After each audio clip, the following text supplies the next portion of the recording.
हरि राम कृष्ण हरे हरे जय राम कृष्ण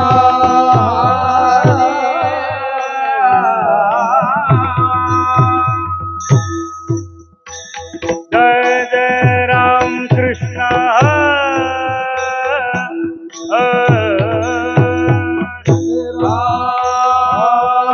कृष्ण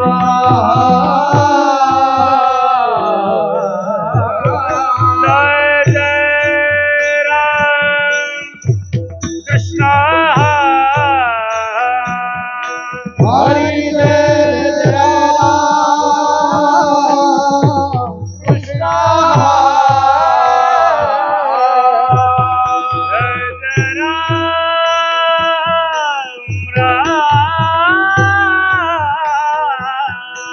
हरि जय राम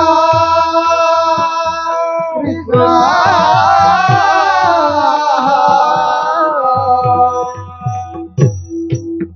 जय जय राम कृष्ण हरे जय राम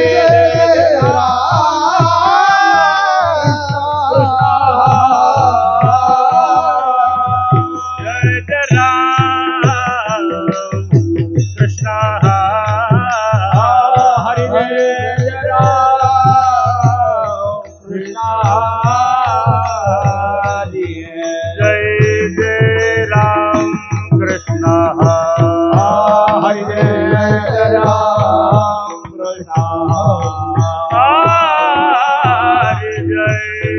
राम कृष्ण हरि जय राम कृष्ण हरि जय जय राम कृष्ण हरि जय राम कृष्ण हरि जय जय राम कृष्ण हरि जय राम कृष्ण हरि जय जय राम कृष्ण हरि जय राम कृष्ण हरि जय जय राम कृष्ण हरि जय राम कृष्ण जय जय राम कृष्ण हरि जय राम कृष्ण हरि जय जय राम कृष्ण हरि जय राम कृष्ण जय जय राम हरि जय राम कृष्ण हरि जय जय राम हरि जय राम कृष्ण जय जय राम हरि हरि जय राम कृष्ण हरि जय जय राम हरि हरि हरि जय राम कृष्ण जय जय राम जय राम कृष्ण जय जय राम हरि जय राम जय जय राम हरि हरि जय राम कृष्ण जय राम कृष्ण हरि हरि हरि हरि हरि जय जय राम कृष्ण राम राम राम राम जय जय राम राम राम जय राम कृष्ण हरि हरि हरि हरि हरि जय राम कृष्ण जय राम हरि जय राम कृष्ण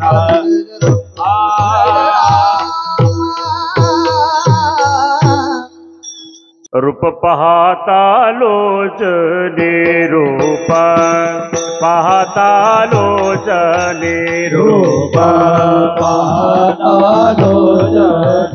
लोचने रूप लोचने रूप पाहता लोचने रूप पाहता लोचने रूप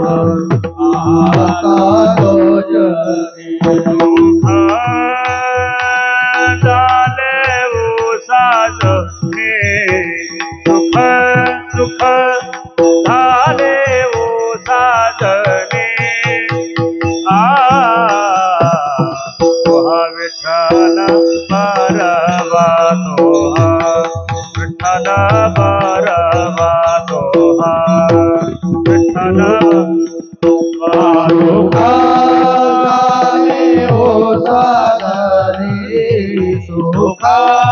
झाले हो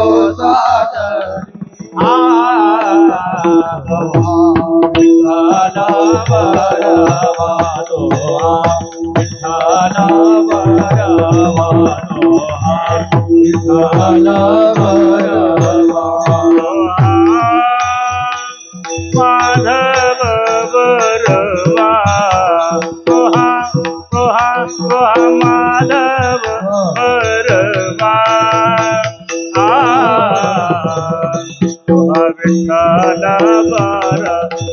दोहा विठ्ठल वापरवा दोहा माधव बरवा दोहा माधव बरवा दोहा विठ्ठल बरवा दोहा विठ्ठल बरवा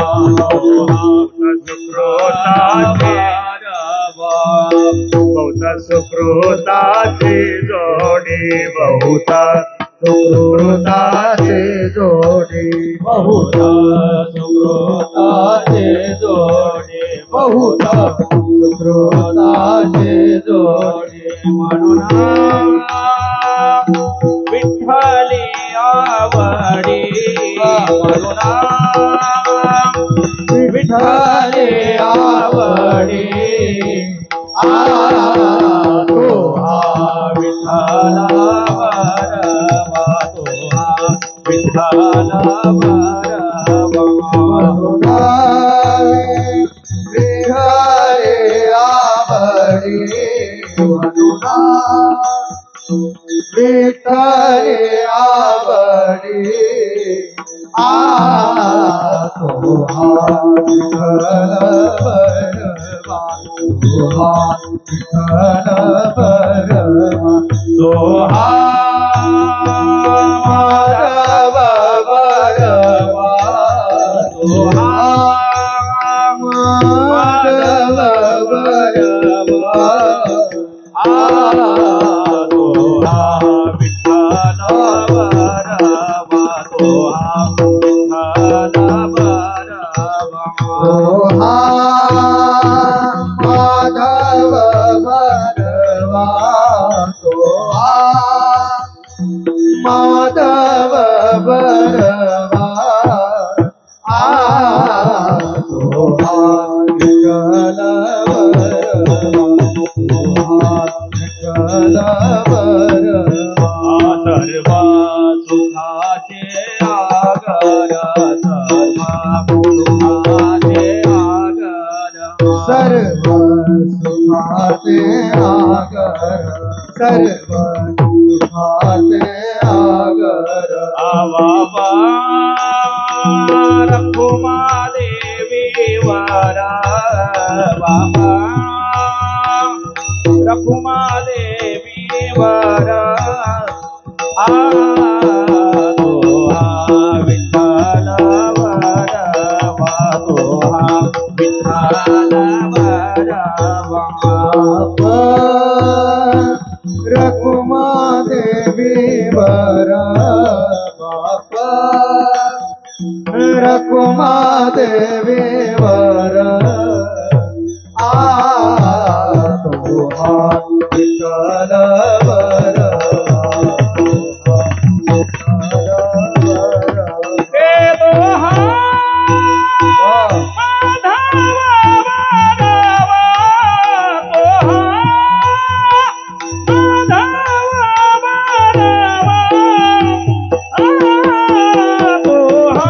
विठ्ठल बरवा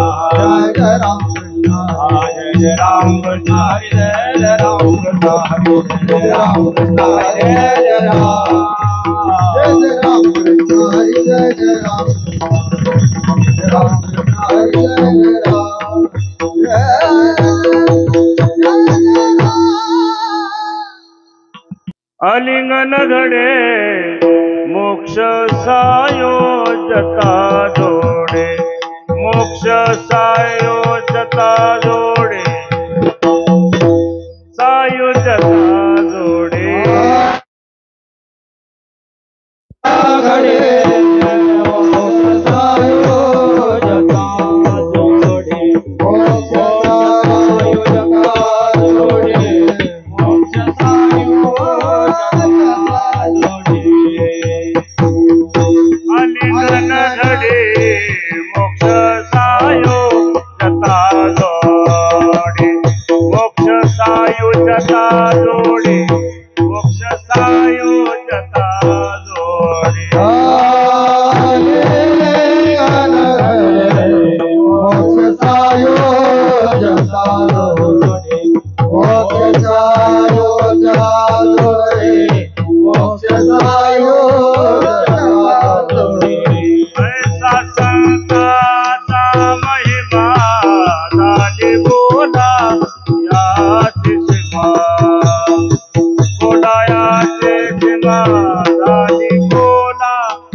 ऐसा संताचा महिमा हरी बोलाया हरी बोलाया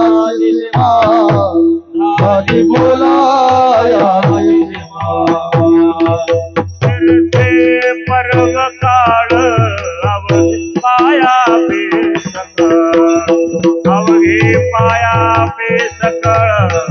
अवघे पाया पे सकळ तीर्थे पर्वताळ अवघे पाया पे सकळ अवघे पाया पे सकळ अवघे पाया पे सकळ ऐसा संताचा महिमा झाले बोलायाची सीमा झाले बोलायाची सीमा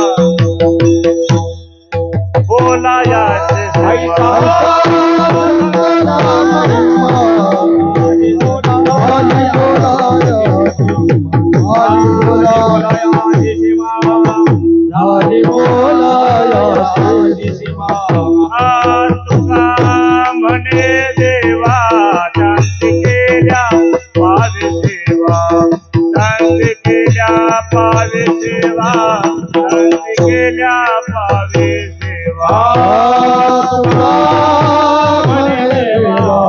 शांती केल्या पावे सेवा शांती केल्या पावे सेवा म्हणे देवा शांती केल्या पावे सेवा शांती केल्या पावे सेवा शांती केल्या पावे सेवा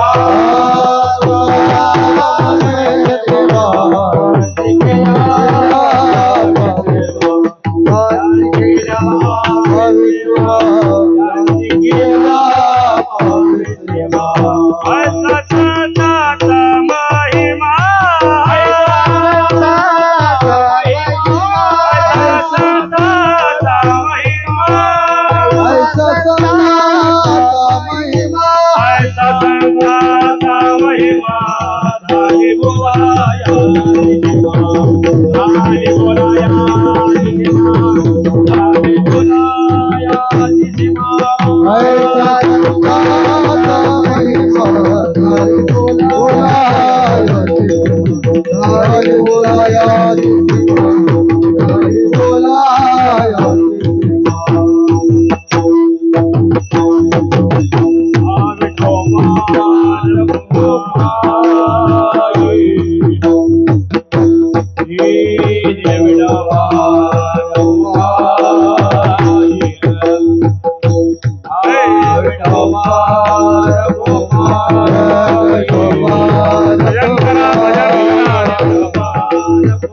हरि जय गोपाल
रा आलिंगन घडे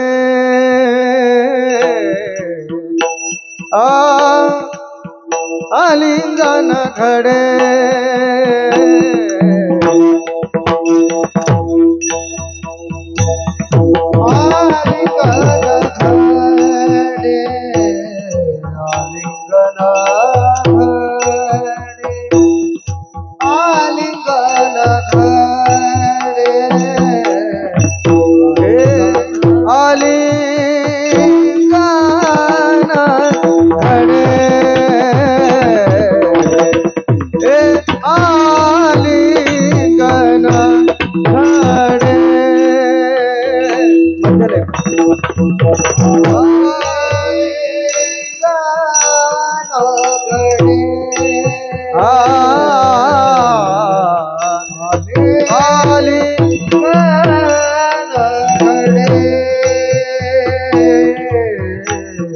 मोक्ष सायुजता मोक्ष सायुजता सोडे राम ऐसा संताचा महिमा ऐसा संताचा महिमा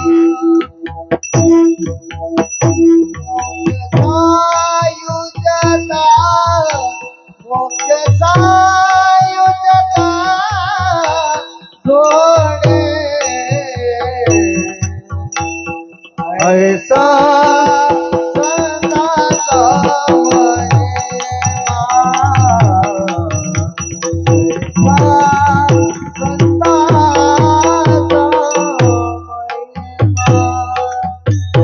झाले बोलायाची सीमा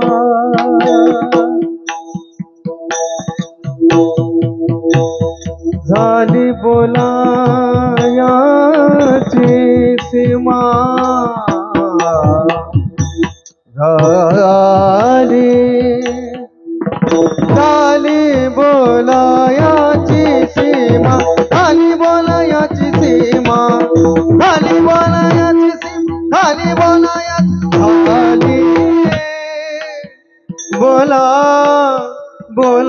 बोलायाची सीमा सीमा सीमा झाली बोलायाची सीमा सीमा झाली बोलायाची बोलाया रानी जरे मामा झाली बोला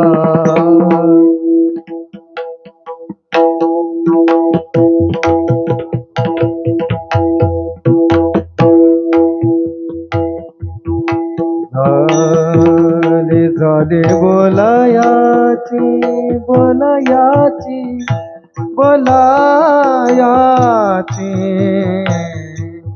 निझर्या मामा झाली बोलायाची सीमा झाली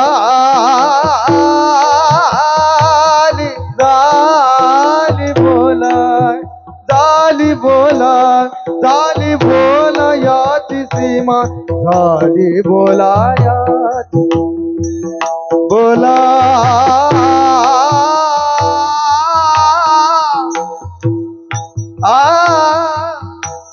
हरी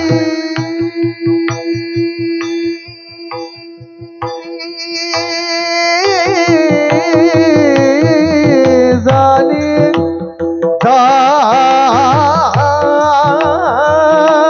बोला निझर्यामा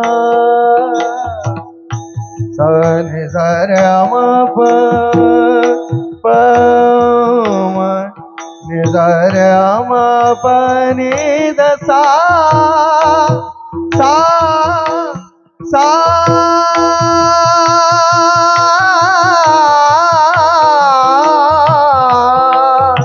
आ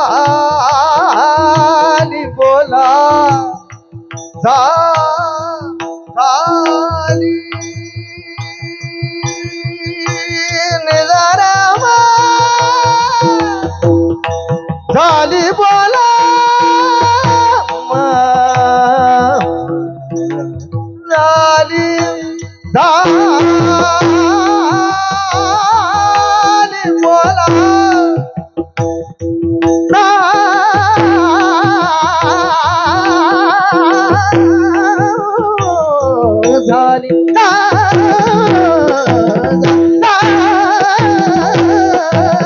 झाली बोलाया झाली बोला झाली बोला सा सा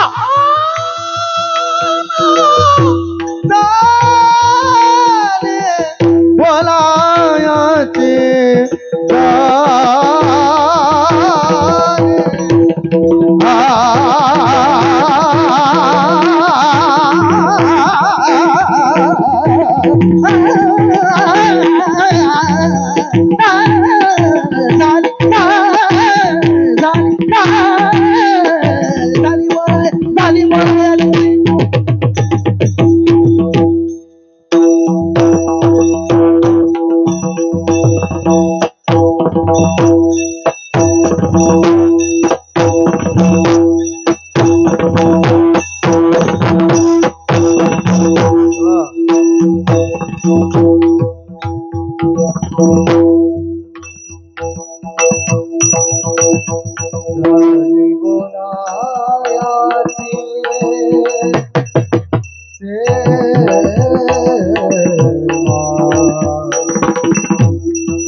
pani pani pa sani sani sani sani sani pani pani pani pani pa rama pani sa rama pani sa sa sa sa rama pani sa sa sa sa sani sani sani sani sani pani pani pani pani pa sani sani sani sani sani pani pani pani pani pa pani sa pani ni pa mana mana pani sa ni pa mana mana pani la hanan sa ni pa mana pani sa sa sa ya pani sa sa sa ya pani sa sani sani sani sani sani पनी पनी पनी पनी प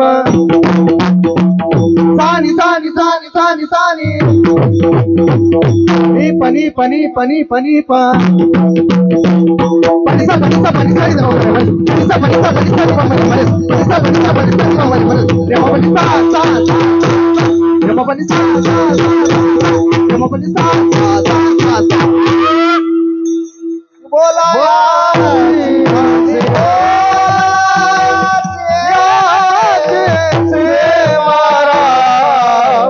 ऐसा संताचा महिमा ऐसा संताचा महिमा संताचा महिमा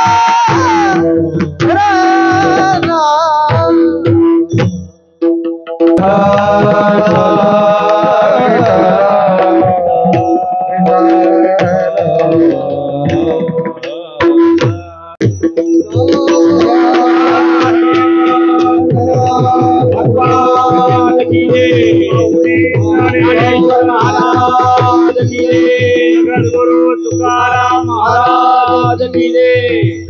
संत भाऊ महाराज की जय।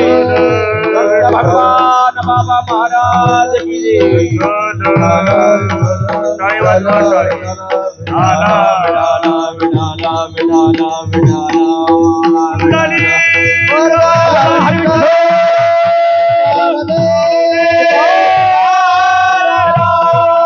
सद्गुरु वामन भाऊ महाराज की जय। भगवान बाबा महाराज की जय। गुरु खंडू बाबा महाराज की जय। राजे धर्माजी महाराज की जय।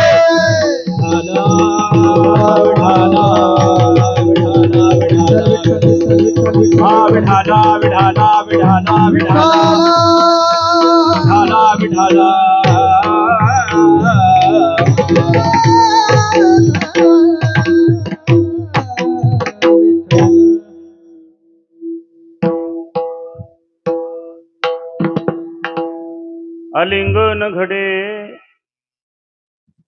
आलिंगन घडे मोक्ष सायोज्यता जोडे ऐसा संतांचा महिमा झाली बोलायाचे सीमा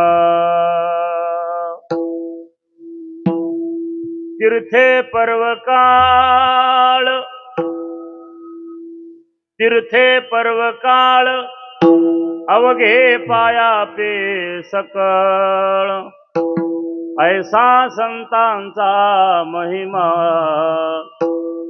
झाली बोलायाची सीमा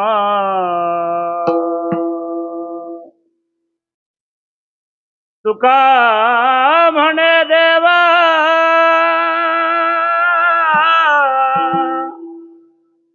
त्यांची केल्या पावे सेवा ऐसा संतांचा महिमा झाली बोलायाची सीमा विठ्ठला विठ्ठला विठ्ठला विठ्ठला विठ्ठला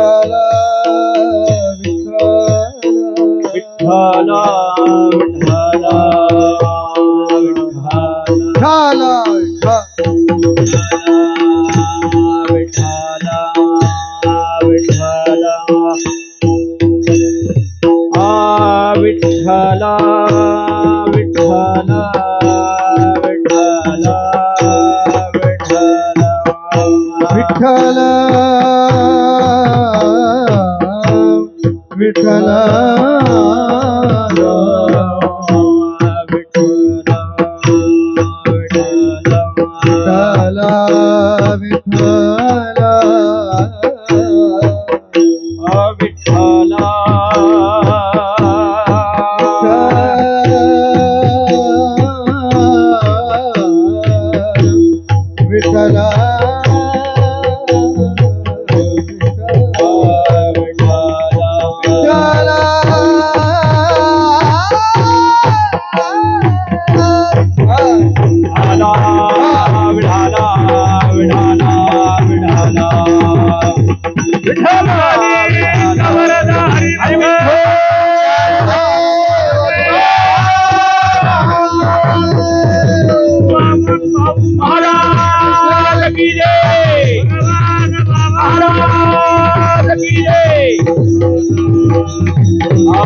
विठाला विठाला विठाला विठाला विठाला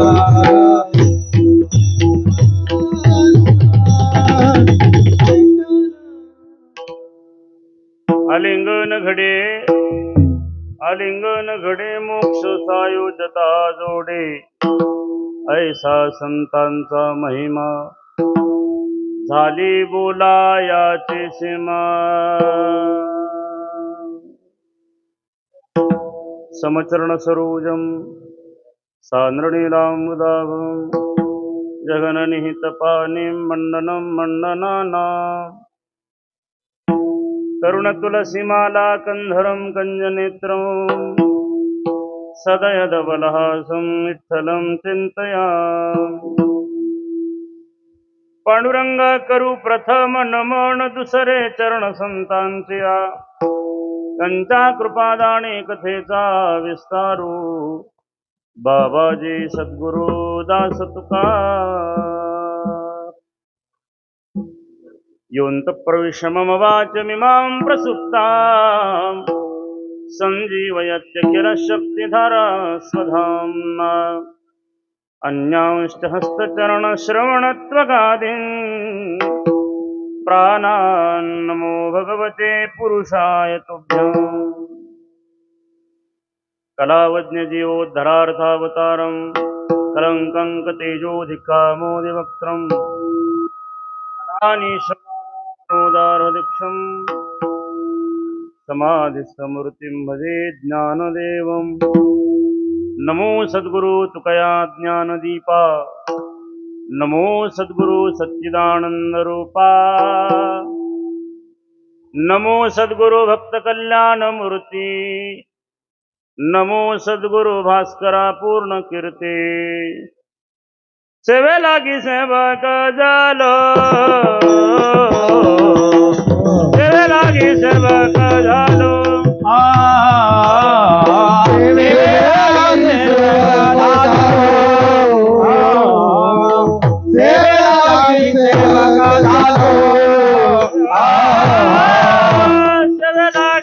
सेवक झालो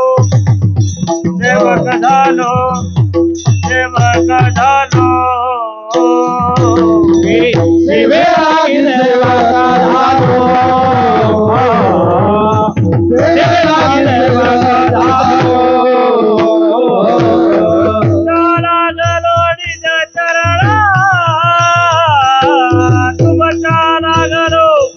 निज चरणा हो स्वामी तुकया देवा अहो स्वामी तुकया देवा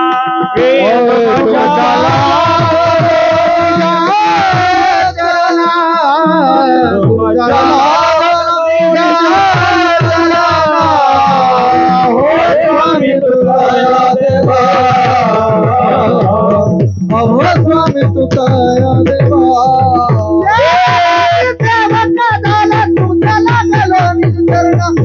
स्वामी तुकया देवा यावरी न करावा लागे सेवक झालो तुमच्या लाजलो निज चरण स्वामी तुकया देवा यावरी न करावा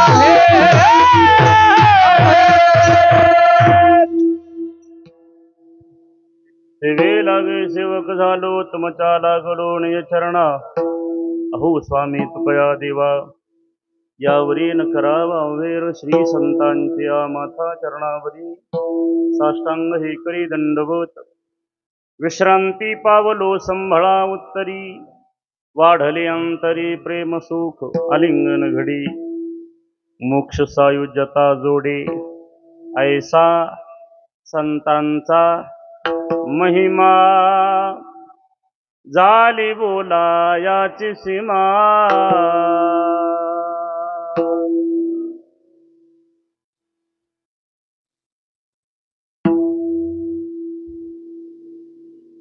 पवित्र पावन भूमीमध्ये भगवान पंढरीनाथाच्या असीम कृपेने विश्वसंत श्री ज्ञानेश्वर महाराजांच्या असीम कृपेने जगद्गुरु संतश्रेष्ठ श्री तुकाराम महाराज यांच्या तथा या धर्ममंडपामध्ये विराजमान असलेल्या सर्व संत महापुरुषाच्या कृपा प्रसादाने या पवित्र दरबारामध्ये आपण सर्व भाविक भक्तगण, श्री गुरु भक्त, वैराग्य भास्कर पूज्य वैकुंठवासी संतश्रेष्ठ सद्गुरु श्री वामनभाऊ महाराज, राजयोगी महंत श्री संत सद्गुरु भगवान बाबा यांच्या पुण्यतिथीच्या पर्वकालाला अनुसरून आपण सर्व कोपर खैरणे सेक्टर नंबर 10 आणि अधिक याच्या अवतीभोवती असलेला श्री गुरु भाऊंचा आणि बाबांचा भक्त परिवार सर्वजण एकत्रित येऊन आपण सर्व मोठ्या प्रेमाने, श्रद्धेने, भक्तीने या पवित्र दरबारामध्ये संत भगवान बाबा व संत वामनभाऊ सेवा मंडळ मोठ्या निष्ठेने, प्रेमाने, भक्तीने गेली 25 वर्ष आपण या पवित्र परंपरेची जोपासना केलेली आहे. या वर्षी आपले हे 25वे वर्ष आहे, म्हणजे आपलं हे रौप्य महोत्सवाचं वर्ष आहे. आपल्या श्री गुरूंच्या बद्दल आपल्या अंतःकरणामध्ये जी भक्ती आहे, जो भाव आहे, जे प्रेम आहे, ते प्रेम, भाव आणि भक्ती व्यक्त करण्याचं कार्य म्हणजे हा धर्ममंडप आहे. आपण सर्व भाविक भक्त एकत्रित येऊन महान साधूचा हा पुण्यस्मरण सोहळा या पवित्र दरबारामध्ये करत आहात. या पवित्र पुण्य सोहळ्यामध्ये आपल्या सर्वांचं प्रेम म्हणून याही वर्षी आपण सर्वांनी माझ्याकडे ही 5व्या दिवसाची कीर्तनरूपी सेवा हे सर्व भाऊ, बाबा, भक्त परिवार, तरुण मंडळ अर्थात सर्वच भावी भक्त मंडळ यांनी माझ्याकडे दिलेली आहे. सेवेसाठी निवडलेला अभंग जगद्गुरु संतश्रेष्ठ श्री तुकाराम महाराजांचा आहे आणि जगद्गुरु तुकोबाराय या अभंगातून संतांचा महिमा प्रतिपादन करण्याचा प्रयत्न करतात. उपस्थित सर्वच क्षेत्रातील काही ज्ञात, काही अज्ञात मंडळी आपण आहात. धार्मिक क्षेत्रामध्ये अत्यंत अमोली कार्य करतात ही सर्व विद्वान मंडळी, गायनाचार्य दोन्ही महाराज मंडळी, पलीकडे महाराज, आपण सगळीच महाराज आहेत. आता कोणाकोणाचं नाव घेऊ, एका वाक्यात बोलू का? मस्तक हे पायावरी या वारकरी संतांच्या, सगळीच वारकरी आहेत. गाणारा जितका महत्वाचा, वाजवणारा जितका महत्वाचा, सांगणारा जितका महत्वाचा, तितकंच ऐकणाराही महत्वाचा आहे. ऐकायलाच कोणी नसेल तर मग सांगणारा जरी कोणालाही असला, हिमालयातला का असा नाही एखादा, पण सांगायचं कोणाला? ऐका, एकल्याचा नोहे खेळ मनोनी मेळ जमविला. आणि मग मेळ जमवल्यानंतर कमी अधिक प्रमाणात कोणी नसतं, सर्व समान असतं. म्हणून सगळ्यांच्या पायावर मस्तक घेतो. दोनही महामंडळी महापुरुष मृदंग महामेरू उभे आहेत. जगद्गुरु संतश्रेष्ठ श्री तुकाराम महाराज या अभंगातून संतांचा महिमा सांगण्याचा प्रयत्न करतात. मानवी जीवनामध्ये भगवंताचं सामर्थ्य, भगवंताची शक्ती नाही कळाली तरीही चालेल. भगवंताचं सामर्थ्य, भगवंताची शक्ती मानवाला कळाली किंवा नाही कळाली, त्यांनी काही फार माणसाचं कल्याण होईन अशातला भाग नाही. मृत्यूलोकातल्या एखाद्या कर्तृत्ववान पुरुषाचं कर्तृत्व एखाद्या माणसाला कळालं किंवा न कळालं त्याच्यातही काही फार विशेष नाही. अध्यात्माच्या दृष्टीने संसाराला शून्य किंमत आहे. संपत्ती असेल, मानमर्यादा असेल, कोणत्याही प्रकारचं वैभव असेल, अध्यात्म त्या वैभवाला, संपत्तीच्या, सन्मानाच्या वैभवाला शून्य किंमत देतो. कारण संसारामध्ये मिळणारा मान सन्मान आणि मिळणारी संपत्ती ही नश्वर असलेल्या देहाच्या कामाकरता येणारी आहे. का त्याला शून्य किंमत दिली ते हे उत्तर आहे त्याचं. कोणत्याही प्रकारची संपत्ती नश्वर असलेल्या देहाला काम येते, त्यामुळे देहच नश्वर आहे, तर देहाच्या संबंधी मिळवलेली जी काही संपत्ती असेल ती संपत्ती शाश्वत असेल का नश्वर असेल? ती नश्वरच आहे. आणि अध्यात्मात एक फार गोड उत्तर दिलंय.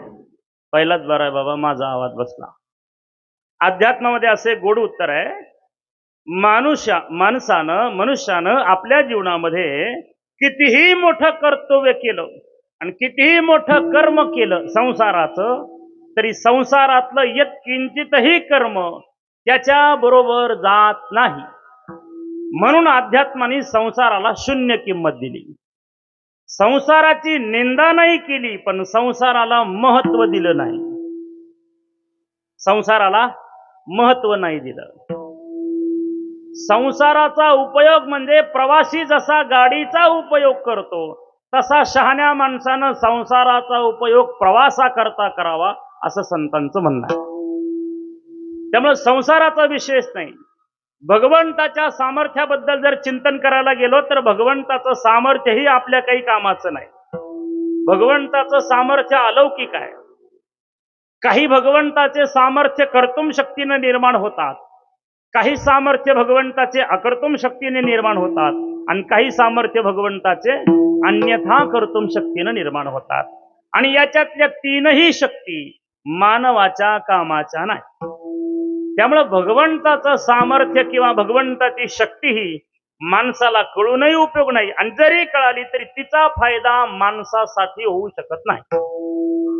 ना संसाराचा उपयोग आहे, ना भगवंताच्या सामर्थ्याचा उपयोग आहे. मग माणसाच्या जीवनात एकाच गोष्टीचा उपयोग आहे, त्यांचं नाव आहे संत. संतांचा उपयोग माणसाच्या कल्याणाकरता होतो. नाही, संत माणसाचं कल्याण करण्याकरताच येथे उपकारासाठी, येथे उपकारासाठी, येथे उपकारासाठी, येथे उपकारासाठी, येथे उपकारासाठी, येथे उपकारासाठी, येथे उपकारासाठी, येथे उपकारासाठी आले घर जावई खुलती, आले घर जावई खुलती, येथे उपकारासाठी, येथे उपकारासाठी आले घर जावई खुलती, आले घर जावई खुलती, येथे उपकारासाठी, येथे उपकारासाठी आले घर जावई खुलती हो, आले घर जावई खुलती, आले घर जावई खुलती हो,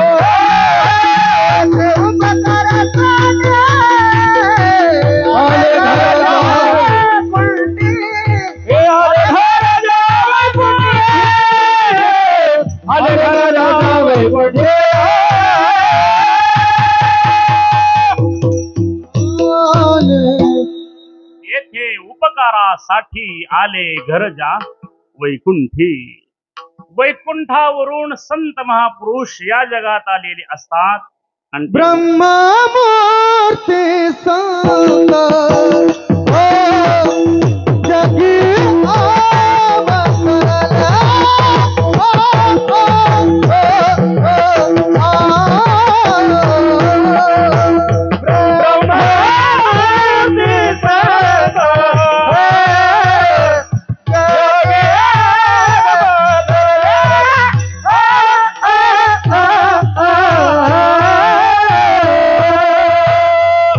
उत्तर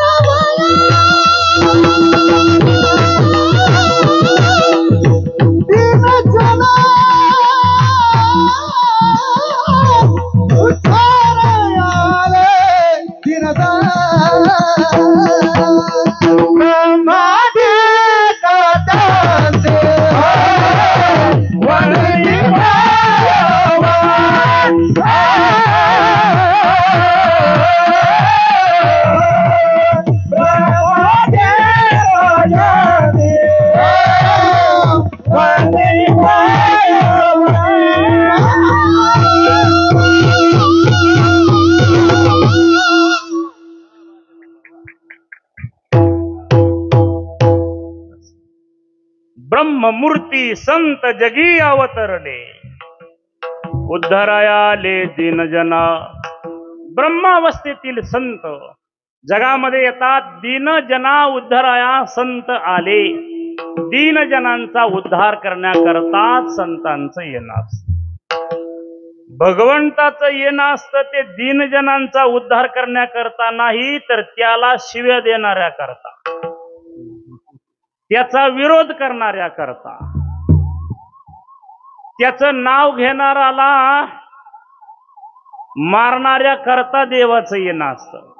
यदा यदा ही ग्लानिर्भवती अभ्युत्थानमधर्मस्य परित्राणाय विनाशाय च दुष्कृताम विनाशाय. दुष्कृत्य करणारा जो समाजामध्ये वर्ग असेल त्यांच्या विनाशाकरता भगवंताचं येणं आहे. भक्तरा के पाया पासी दुर्जनासी संहार, दुर्जनासी संहारी, दुर्जनासी संहार. दुर्जनासी संहारी, दुर्जनासी संहारी,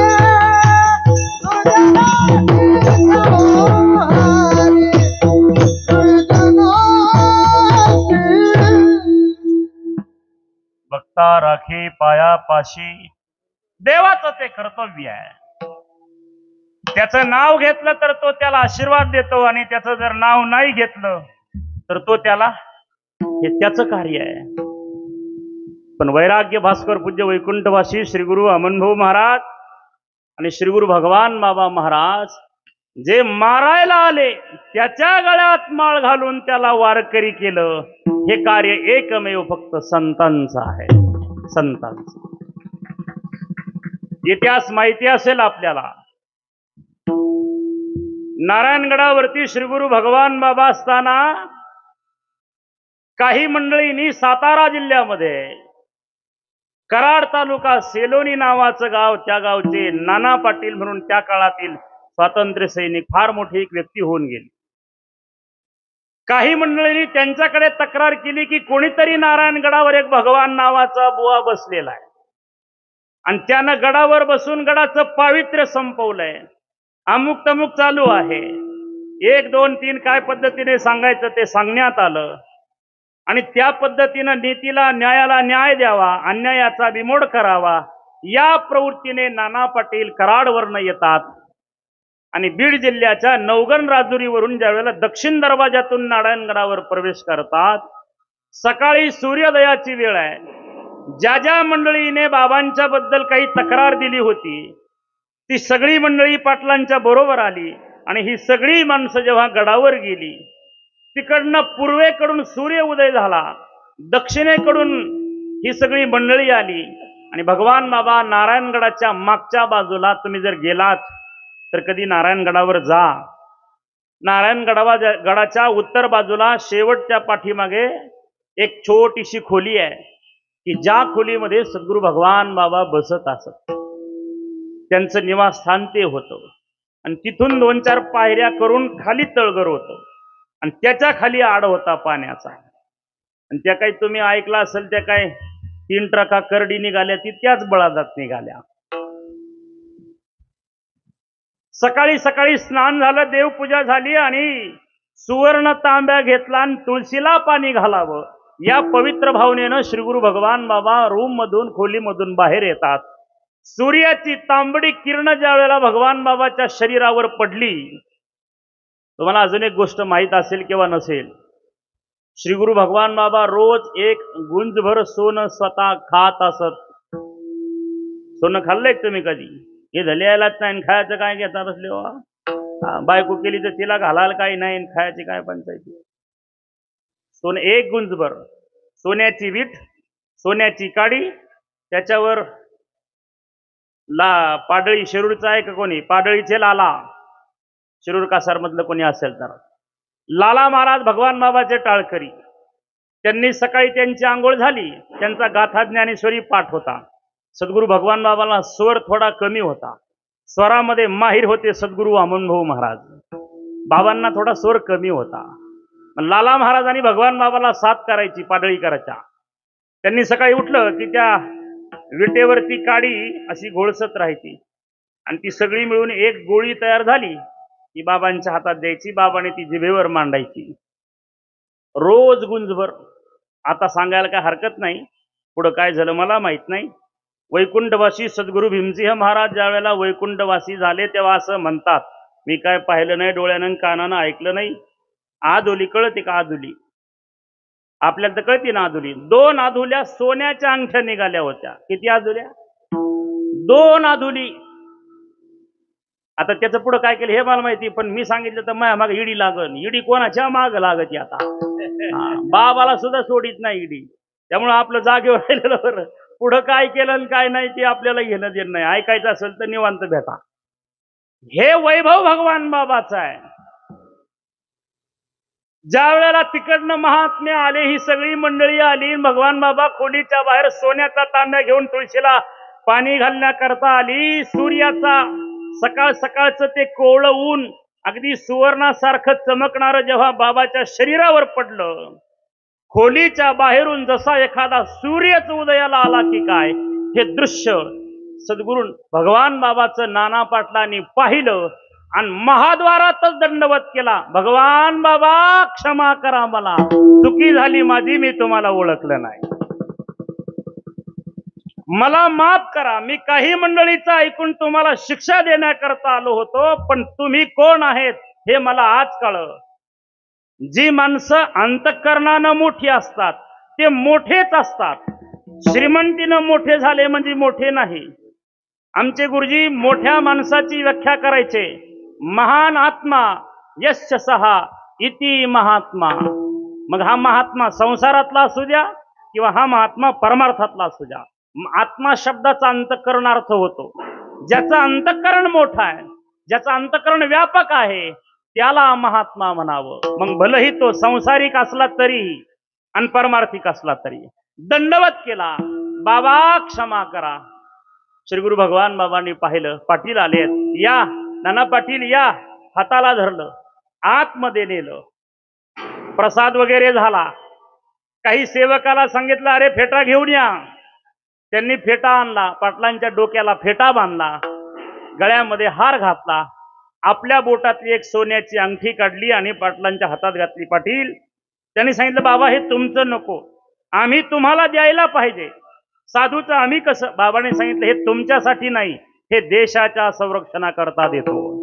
तुम्ही जे काम करत आहात तेच काम मी करतो, फक्त काम करण्याची दोघांची पद्धत वेगळी आहे. म्हणून मला जे ईश्वरानं दिले ते मी समाजाकरता देतोय, तुम्ही याचा उपयोग समाजाकरता करा. आणि माझी विनंती आहे, जमलं तर अधून मधून भगवंताचं भजन करा. तिथून पुढे नाना पाटलाच्या गळ्यामध्ये तुळशीची माळ कोणी घातली असेल तर सद्गुरू भगवान बाबांनी घातलेली आहे. विठ्ठला विठ्ठला विठ्ठला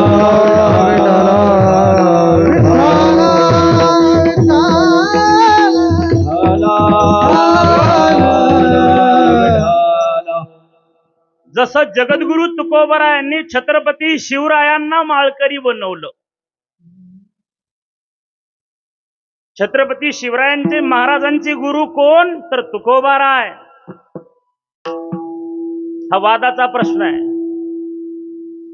पण ज्याला याचं उत्तर पाहिजे असेल ते प्रमाणासकट देतो. तुकोबारायाकडे छत्रपती शिवराय ज्या वेळेला भेटायला आले महाराज, सोन्याचा नजराणा घेऊन आले. प्रमाण देऊ नका. सोन्याचा नजराणा घेऊन आल्यानंतर तुकोबारायाने पाहिलं आणि सांगितलं, काय आहे त्यात? काही सेवकांना सांगितलं, महाराजांनी तुमच्याकरता नजराणा पाठवलाय, त्याचा स्वीकार करा. तुकोबाराने सांगितलं, नजराणा बघू द्या. महाराजांना वाटलं काही तुळशीची माळ बुक्का असेल, काही त्याच्यामध्ये लाह्याचा प्रसाद असेल. वरचं रेशमी वस्त्र काढलं तर हिरे माणिक मोती पाचू मोहरा असं रत्नजडीत भरलेलं ते ताट पाहिलं आणि तुकोबाराच्या मुखातलं वाक्य आहे, अहो अहो हे दगड कशाला आणले माझ्यासाठी? देखलिया धन मृत्तिके समान नवविधा रत्न जैसे धोंडे. आम्ही त्याला दगड मानतो. हे तुमचे एर वित्त धन ते मज मृत्तिके समान. तुमचं जे धन आहे ना आमच्या नजरेनं ते आम्हाला माती समान वाटतं. आम्ही त्यानं सुखी होणार नाही. तुमच्या धनानं आम्ही सुखी होत नाही. आणि हे खरंही आहे. संसारातलं धन जवळ असल्यानंतर त्यानं माणूस कधी सुखी होत नसतो. श्रीमद भागवतामध्ये ज्याच्याकडं धन आहे त्याच्या पाठीमागं 15 गोष्टी असतात. किती असतात? आणि ज्याच्याजवळ धन आहे तो माणूस शांत झोपू शकत नाही. ज्याच्याजवळ धन आहे. लांबचं कशाला? आता आम्ही फिरतच नाही. रातचा प्रवास करता येत नाही. आता हे लोकांनी घातलंय गळ्यात, लोकांची हवस म्हणून. काही जण म्हणते नसलं आवडत तर दे काढून. असं का? बऱ्याच ते समाजानं घातलं. फिरता येत नाही. भौतिक धन जर जवळ असेल तर त्याच्या पाठीमागे 15 अनर्थ असतात. स्थेयम, हिंसा, अन्नतम, काम, क्रोध, स्मयो, स्मदहा, भेद, वैर, अविश्वास, स्पर्धा, स्त्री, द्यूत, मद्यपान, क्रीडा, हे 15 अनर्थ धनाच्या पाठीमागे असतात. ज्याच्याजवळ धन येतं तो ह्या 15 प्रकारानं चुकीच्या मार्गाला जातो. त्यामुळे धन हे कधी सुख देऊ शकत नाही. सुखी व्हायचं असेल तर धनाचा त्याग करावा असं संत महात्म्याचं वर्णन आहे. तुकोबाराय बोलले, आम्ही त्यानं सुखी होणार नाही. आम्ही सुखी व्हावं अशी जर तुमची इच्छा असेल तर आम्ही तुम्हाला सांगतो, आम्ही तेने सुखी, आम्ही तेने सुखी. विठ्ठल विठ्ठल मुख मन विठ्ठल विठ्ठल मुखे, विठ्ठल विठ्ठल मुखे मन विठ्ठल विठ्ठल मुखे, विठ्ठल विठ्ठल मुखे मन विठ्ठल तेने सुखी. मना विठ्ठल विठ्ठल मुखे मना विठ्ठल विठ्ठल मुखे मना विठ्ठल विठ्ठल मुखे. आम्ही तेने सुखी मना विठ्ठल विठ्ठल मना विठ्ठल विठ्ठल मुखे मना विठ्ठल विठ्ठल मुखे.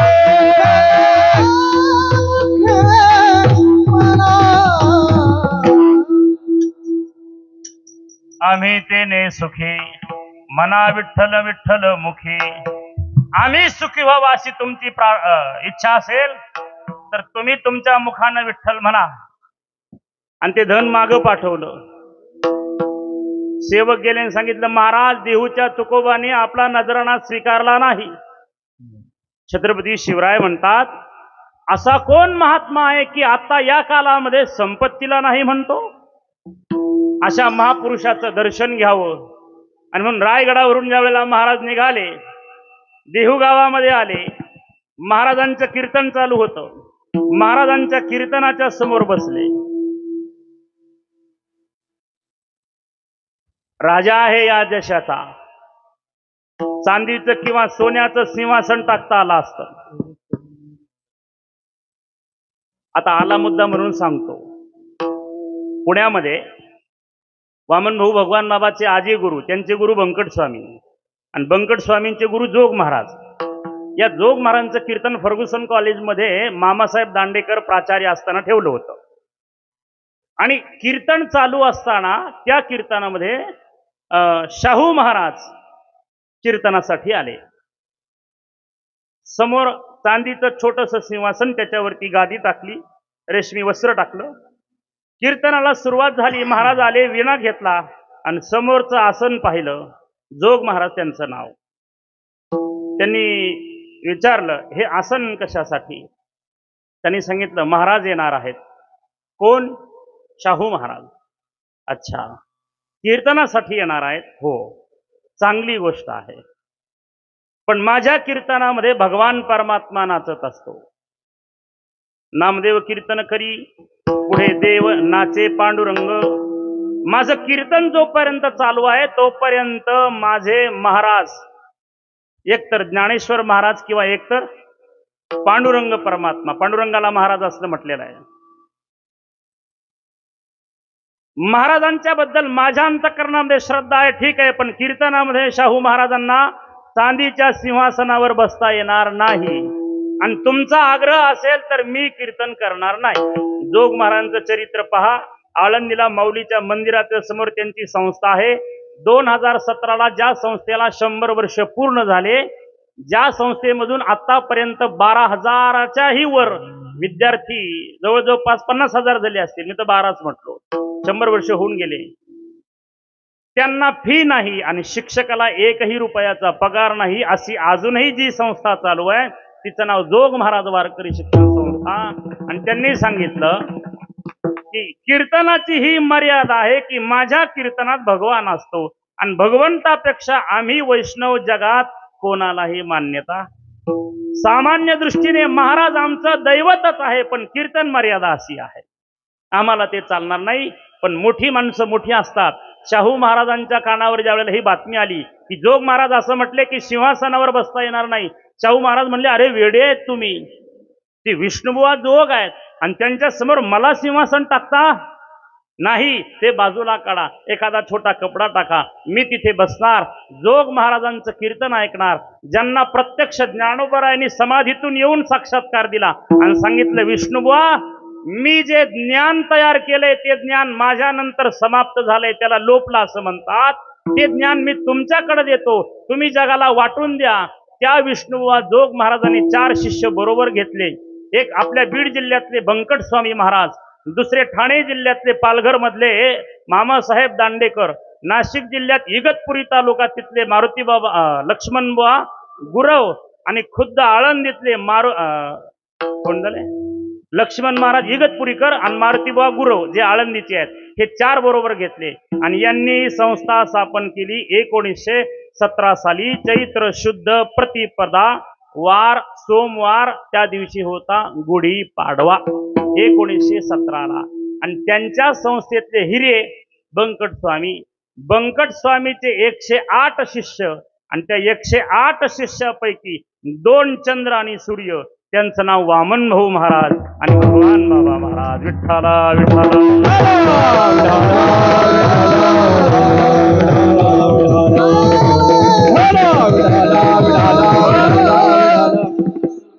आपला विषय चालू आहे की महाराजांनी विचार केला की कोण तुकोबा आहे, संपत्तीला स्पर्श करत नाही.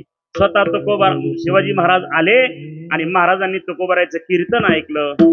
त्यावेळेला तुकोबारायांनी सांगितलं, महाराज तुम्ही जे कार्य करताय ते अलौकिक कार्य आहे, आमचा आशीर्वाद आहे तुम्हाला, कर्म धर्म तुम्हा असावे कल्याण, ह्या माझे वचन आशीर्वाद. तुकोबारांनी महाराजांना आशीर्वाद दिला आणि सांगितलं, महाराज एक विनंती करू का? म्हणे काय? ऐकाल माझं? म्हणे हो. आपलं स्वराज्य अबाधित राहावं असं आपल्याला वाटत असेल तर माझं एक ऐका. म्हणे काय? आजपासून तुमच्या गळ्यामध्ये तुळशीची माळ घाला आणि जमलं तर एकादशीचं व्रत करा. कंठे मिरवा तुळशी, कंठे मिरवा तुळशी, कंठे मिरवा तुळशी, कंठे मिरवा करा एकादशी व्रत करा एकादशी व्रत करा एकादशी व्रत करा कंठे मिरवा तुळशी व्रत करा एकादशी व्रत करा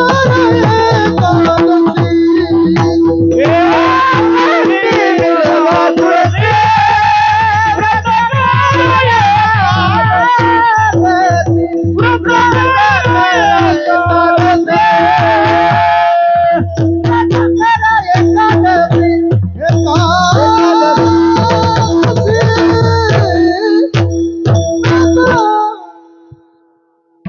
कंठे मिरवा तुळशी व्रत करा एकादशी दशी. तुम्ही एक काम करा, गळ्यामध्ये तुळशी माळ घाला आणि एकादशीचं व्रत करा. या प्रमाणाच्या आधारे पुण्यामध्ये सुद्धा नाशिकचे संत तुकाराम अध्यासनावरती प्राध्यापक म्हणून काम करत म्हणत आता आहेत का ते रामकृष्ण महाराज लहवीतकर आहेत, डॉक्टर रामकृष्ण महाराज लहवीतकर नाशिकचे. त्यांनी हे सिद्ध करून दाखवलं प्रमाणाच्या आधारे की छत्रपती शिवरायांचे गुरु आमचे जगद्गुरु तुकोबाराय आहेत, दुसरे तिसरे कोणी नाही. बाकीचा अवांतर विषय मला मांडायचा नाही. जी माणसं साधू महापुरुषाला अगदी संपवण्याच्या तयारीत येतात, संत महापुरुष त्यांचं कल्याण करतात. हे सामर्थ्य कोणाचं असेल तर ते एकमेव संतांचं आहे. माणसं माणसाला तर संपवतातच, माणसं माणसाचा पाय खेचतात. देव त्याचं नाव घेतलं तर वरती घेतो, नाही नाव घेतलं तर मारून टाकतो. पण संत त्यांचं नाव घ्या, नाही तर घेऊ नका. सकळाशी कलियुगी उद्धार, यारे लहान थोर, यारे लहान थोर, याती भलती नारी नर, याती भलती नारी नर. करावा विचार, करावा विचार न लगेच आता कुणाशी. यारे लहान थोर, यारे लहान थोर. खट नट यावे शुद्ध होऊन जावे, शुद्ध होऊन जावे, जावे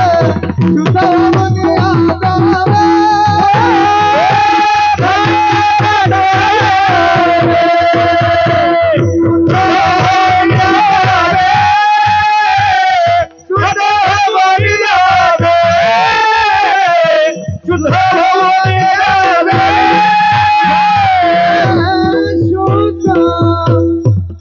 जावे. खट नट यावे, शुद्ध होऊन या जावे. तुम्ही कसे असा, तुम्ही खट असा नट असा, तुम्ही कसेही असा. श्रीमद भागवतामध्ये फार एक गोड श्लोक आलाय. भक्ती क्षेत्रामध्ये येत असताना तुम्ही कसेही असा. ये मानवा पाप कृतस्तु सर्वदा, सदा दुराचार्य रता विमार्गगा. क्रोधाग्नि दग्धा कुटिलाष्ट कामिन, सप्ताह यज्ञेन कलौ पुनन्ति ते. ये मानवा पाप कृतस्तु सर्वदा, सतत पाप करणारा असू द्या, सदा दुराचारी रता विमार्गगा, दुराचारी असू द्या, चुकीच्या विमार्ग चुकीच्या रस्त्यानं चालणारा असू द्या, क्रोधाग्नी क्रोधी असू द्या, कुटिलाष्ट कुटिल शब्द आपल्याला कळतो, कामीन कामी असू द्या, कसाही जरी असला आणि संतांच्या जवळ जर आला तर संतांचा स्वभावच असा आहे महाराज. भूतांची दया आहे भांडवल सता, आपुले ममता नाही दे, आपुले ममता नाही दे. भूतांची दया हे भांडवल संता, परस्परांची प्रेम करणं ही भावना संतांची असते. मिळसांगवीचे चोर गहिनीनाथ गडावर चोरी करण्याकरता आले होते. चरित्र सगळ्याला माहितीये, पण स्पर्श करून जाणं गरजेचं आहे. कशा करता आले तर खायला काही नाही म्हणून.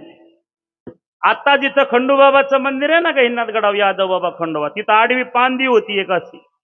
माणूस जर उभा राहिला तर दिसत नव्हता आणि त्यात लपून बसले. सद्गुरू वामन भाऊ महाराजांचा मठ म्हणजे गहिनीनाथाचं मंदिर आहे, तिथून मागच उत्तर बाजूला पत्र्याची पडवी होती, त्याच्यामध्ये भाऊने भिक्षा जमा करून आणलेले धान्य टाकलेलं असायचं. आणि भाऊ एका माळात तिकडं.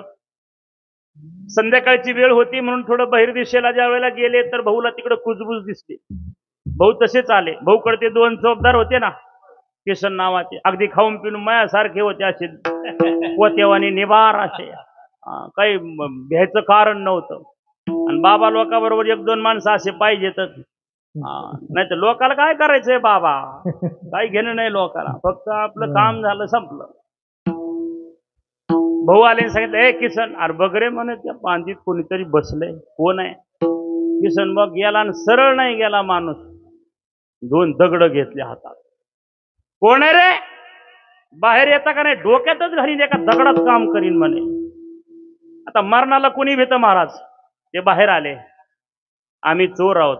कोण होते चोर? मी नाव घेत नाही, लक्षात घ्या.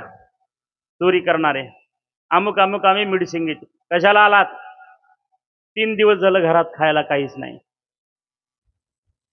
कालच कळालं की वामनभाऊ महाराजांनी पाथर्डी तालुक्यातून भिक्षा मागून आणली आणि 10-12 पोते आले. तर आमचा विचार आहे की आम्हाला एक पोत चोरून न्यायचं. किसन भाऊ म्हणला, अरे तुम्हाला काही वाटतं का नाही? वामनभाऊ चिपट गोळा करून आणतात आणि तुम्हाला चोरून न्यायचं वय? घालू का दगड म्हणला. ते म्हणले, ओ बाबा माफ करा, देऊ नका पण मारू नका. पोटाची आग आहे, नाविलाज आहे, आमचा तो धंदाच आहे, विलाज नाही.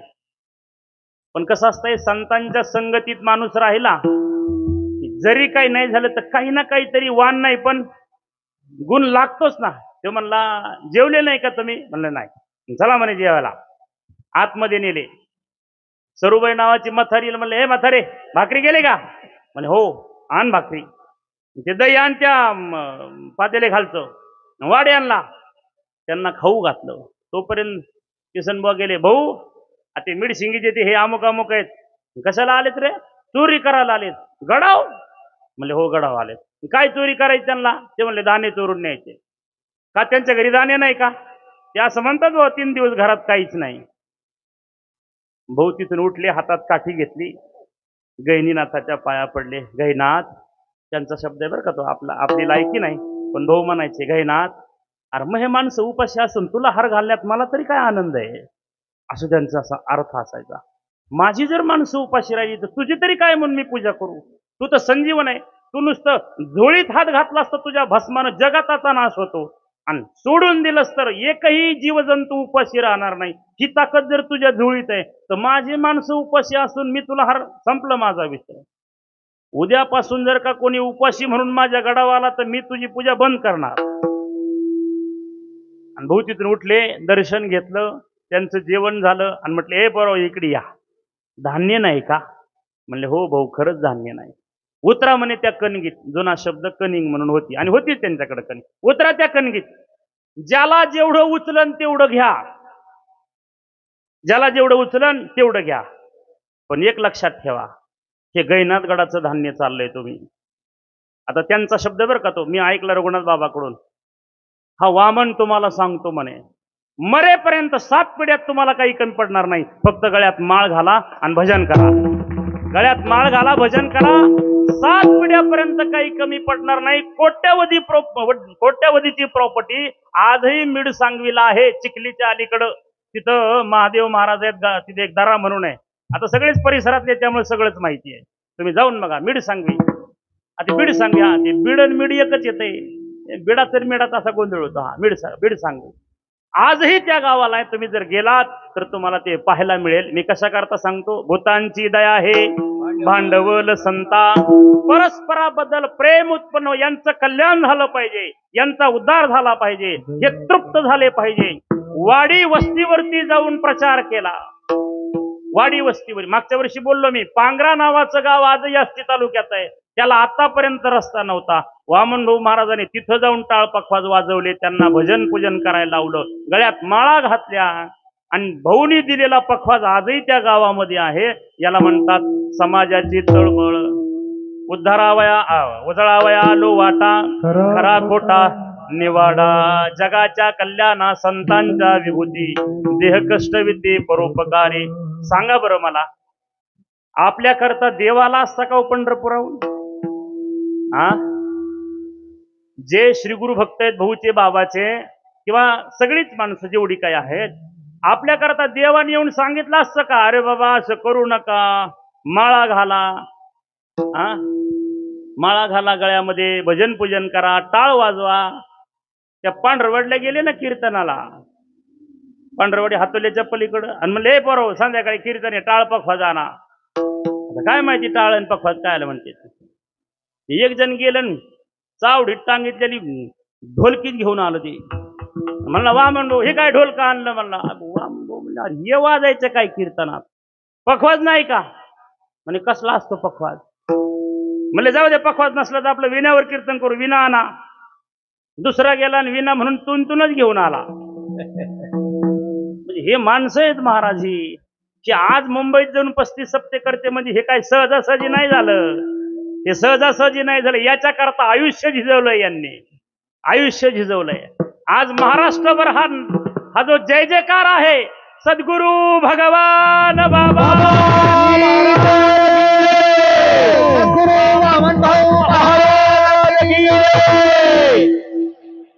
हा सहजासहजी जय जयकार नाही. याच्या करता जीवन खर्च झालाय. 3 पिढ्या गेल्यात. तेव्हा आपण गळ्यामध्ये माळ घेऊन रात्रंदिवस त्यांचं नाव घेतो. कोणताही ड्रायव्हर सीटावर बसायच्या टायमाला पहिली अगरबत्ती ओवाळतो, आपण भाऊ भगवान बाबा म्हणतो, मग स्टीअरिंग चालू करतो. कोणत्याही देशाच्या राज्याच्या कोपऱ्यावर जाऊ द्या आणि भारताच्या बाहेर जरी जायचं त्याचं धाडस झालं तरी तो त्यांच्यावर विश्वास ठेवतो आणि रस्त्यावर चालतो. ही ताकद कोणाची आहे? मज सांभाळिले संती भय निरसली खंती. आपल्याला विश्वास आहे की आम्हाला सांभाळणारे वामन भाऊ आहेत आणि आम्हाला सांभाळणारे भगवान बाबा आहेत. ज्यांनी आपल्याला हा सन्मार्ग दाखवलाय त्यांचा काय महिमा वर्णन करावा महाराज. शब्द अपुरे पडतात. तुकोबराय सुद्धा म्हणतात, काय वानू आता नपुरे ही वाणी मस्तक चरणी ठेवितसे, मस्तक चरणी ठेवितसे. काय वर्णन करावं महाराज. वाणी समाप्त होते. तुका म्हणे वाणी गेली आता घेओ धनी. वाणी समाप्त होते. संतांचा महिमा वर्णन करत असताना संतांचा महिमा तो बहुदुर्गम. शाब्दिकाचे काम नाही येथे. बहुदुदड जरी झाली म्हैस गाय तरी होईल काय काम. तुकोबाराय बोलतात, कलियुगातल्या कोणत्याही गायीनं जर्सी असली काय, गिरगाय असली काय, गावरान असली काय, अजून कोणती असली काय, किती जरी दूध दिलं तर ती गाय काय कामधेनू इतकं दूध देणार आहे काय? किंवा निळोबारायचं एक प्रमाण आहे. निळोबाराय म्हणतात, शेळ्या मेंढ्या गाई दूध देती म्हैसी.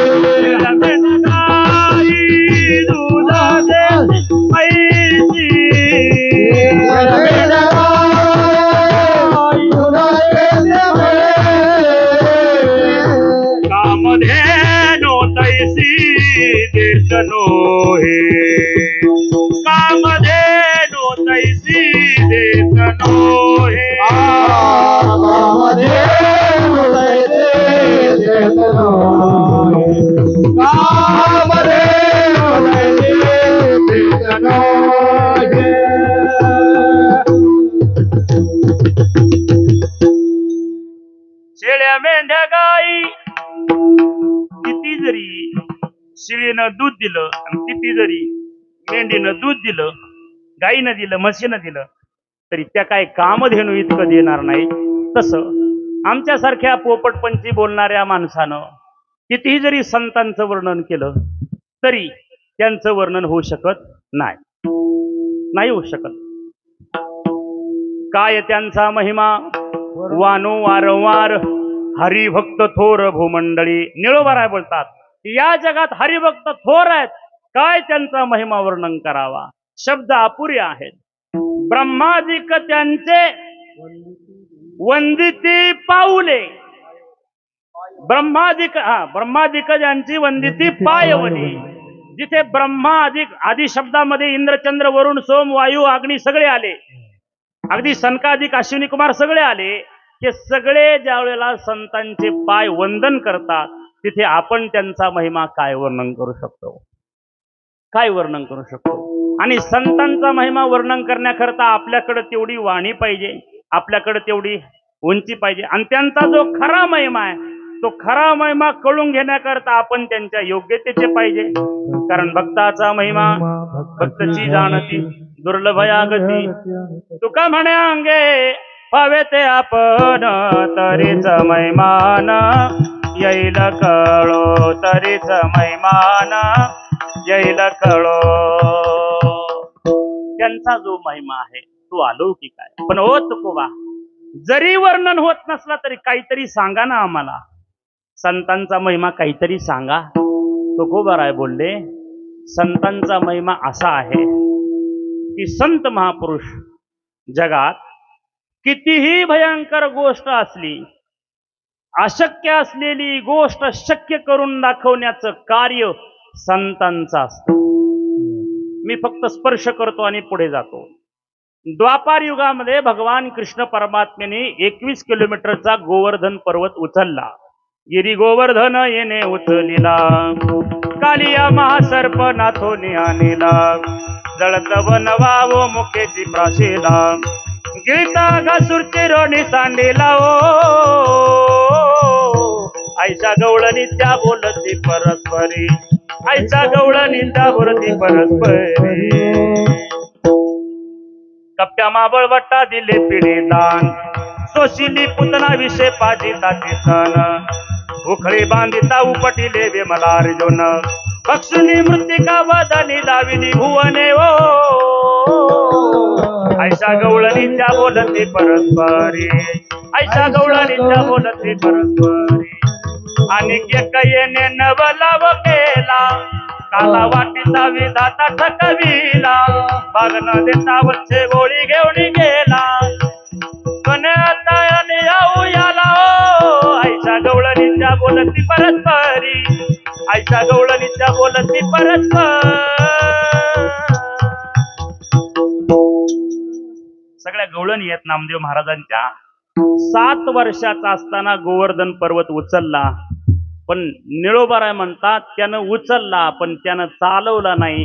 आमच्या ज्ञानोबारायने चालविली जडभिंती हरली चांगयाचे, मोक्ष मार्गीचा सांगाती ज्ञानोबा. भगवंताचं सामर्थ्य उचलण्याचं, आमच्या संतांचं सामर्थ्य आहे चालण्याचं. आमच्या संतांचा महिमा आहे. द्वापार युगामध्ये अजून एक गोष्ट आहे. भगवान परमात्मा सकाळी सकाळी उठले आणि गायीची धार काढण्याकरता चालले. तर धार काढायला जाताना जाता जाता भगवंतानं राधेला पाहून भुलले हरी, बैल दुहितो नंदा घरी, असं वर्णन आहे. आणि त्यानं शक्ती सामर्थ्याच्या जोरावर दूधही काढलं. पण निळोबाराय बोलतात, द्वापार युगात भगवंतानं जरी दूध काढलं असं तरी किमान तो बैल सजीव होता. आमच्या जगद्गुरु तुकोबाराने उठविला नंदी शिवाचा ढवळा, उठविला नंदी शिवाचा ढवळा. ज्या येलवाडी गावामध्ये भागीरथीच्या मताकरता जगद्गुरु तुकाराम महाराज वैकुंठातून आले आणि भागीरथीनं तुकोबारायला पटकन जेवण्याकरता शेवया केल्या, तर त्याच्यात दूध नव्हतं. तुकोबाराय बोलले की मी दूध आणतो, माझ्याकडं पात्र दे. आणि देहूच्या जवळ येलवाडी त्या गावामध्ये येलेश्वर भगवंताचं मंदिर आहे. येलेश्वरा ते पूजिले, भगवान महादेवाची पूजा केली आणि महादेवाची पूजा करून बाहेर आले. नंदीला प्रार्थना केली, हे बाबा आम्हाला दूध पाहिजे. असं वर्णन आहे की दगडाचा नंदी उठून उभा राहतो आणि तुकोबारायला दूध दिलं जातं. याला संतांचा महिमा म्हणतात. नोहे हा सामान्य महिमा संताचा, नोहे हा सामान्य महिमा संताचा. नैवेद्य हातीचा मूर्ती देवी, नोहे हा सामान्य महिमा संता. ही सद्गुरु वामनभाऊ महाराजांची चाल आहे. नोहे हा सामान्य महिमा संतांचा. किंवा पिंडांड ब्रह्मांडांतरी दैवत भिन्नांकृती ओ, शोधुनी पाहता अवघे चराचर व्यापक घन संभूते. पांगळा करुणे आपणा जवळी बैठविले. असे फार गोड अभंग आहेत महाराज. म्हणून मगाशीच बोललो मी की सद्गुरु वामनभाऊ महाराजांना स्वर होता, बाबांना थोडा कमी होता, म्हणून लाला महाराज त्यांच्याबरोबर साथ करायला असायचे. तेव्हा संतांचा महिमा अलौकिक आहे. देवानं ते कार्य केलं. किमान पर्वत उचलला, चालवला नाही. देवानं दूध काढलं, तो सजीव होता. महाराजांनी दूध काढलं, तो निर्जीव आहे. हा आमच्या संतांचा काय आहे? महिमा आहे. एकानं प्रश्न केला, हो महाराज, तुमच्या संतांचा एवढाच महिमा आहे का आणखी काही महिमा आहे? महाराज बोलले, आणखी एक महिमा आहे. काय महिमा आहे? जगामध्ये ज्या काही गोष्टी दुर्लभ आहेत, 3 गोष्टी दुर्लभ आहेत. ऐका, श्रीमद भागवतकार सांगतात, दुर्लभम त्रयमेव एतत् देवाउ ब्रह्मणेव रूपम मनुष्यत्वम मुमुक्षित्वम महापुरुष संश्रयाः. 3 गोष्टी दुर्लभ आहेत. मनुष्यत्वम, नरदेह दुर्लभ जाना, नरदेह दुर्लभ जाना, शतवर्षाची गणना, शतवर्षाची गणना, त्यामध्ये दुःख यातना, त्यामध्ये दुःख यातना, तुम्ही आठवा मधुसूदना, आठवा मधुसूदना, तुम्ही वासुदेव वासुदेव म्हणा, वासुदेव वासुदेव म्हणा, तुम्ही वासुदेव वासुदेव म्हणा, वासुदेव वासुदेव म्हणा. हो, संपत आला. नरदेह दुर्लभ जाना, देह दुर्लभ आहे. चला, संपला विषय. मनुष्यत्वम मुमुक्षित्वम, कोणती गोष्ट दुर्लभ आहे? मुमुक्षित्वम. आपण सगळे माणसं आहोत, पण इथं बसलेल्या किती माणसाला असं वाटतं की आपल्याला मोक्ष मिळावा? सगळ्याला वाटतं मोक्ष मिळावा, असं वाटतं सगळ्याला? नाही वाटत. हे उगा मंडपात बसले तोंडापुरतं चाललंय. सगळ्याला वाटतं गाडी मिळावी, बंगला मिळावा. याचं झालं नसेल त्याला वाटतं. हे नाही कळालं का वाटतं? हा, हे असे हे माणसाला हे वाटतं. पण मुक्ती मिळावी, संसाराचा त्याग करून ब्रह्मावस्थेला प्राप्त व्हावं. श्री गुरु भगवान बाबा वामन भाऊ ज्या अवस्थेला प्राप्त झाले, आपण त्या अवस्थेला जावं असं कोणाला वाटतं? महाराज वर्णन करतायत, शास्त्र सांगता असं कोणालाच वाटत नाही. आणि असं एकाच माणसाला वाटलं त्यांच्यानंतर की आपण त्यांच्या अवस्थेला प्राप्त व्हावं. असे एकच, त्यांचं नाव आहे खंडोबाबा. विठ्ठला विठ्ठला विठाला विठाला विठाला विठाला विठाला. त्यांच्यानंतर फक्त एकच, तुम्ही आम्ही भक्त आहोत, पण भक्तानं मोह सोडलेला नाही. भक्त ज्या दिवशी मोह सोडील त्या दिवशी भक्त भगवंत होत असतो. देव व्हायला काही फार वेळ लागत नाही, भक्त सगळेच होतात. पण भक्ताबरोबर मोह जोडलेला असतो, त्यामुळे भक्त भगवंत होत नाही. या संत महात्म्यांनी मोह सोडून दिला. भक्त ऐसे जाना जे देही उदास, त्यांनी कशाचाच मोह धरला नाही, कशाचाच नाही धरला. संसाराचा नाही, घरादाराचा नाही, मुलाबाळाचा नाही, कशाचाच नाही. धन मान मर्यादा काही नाही.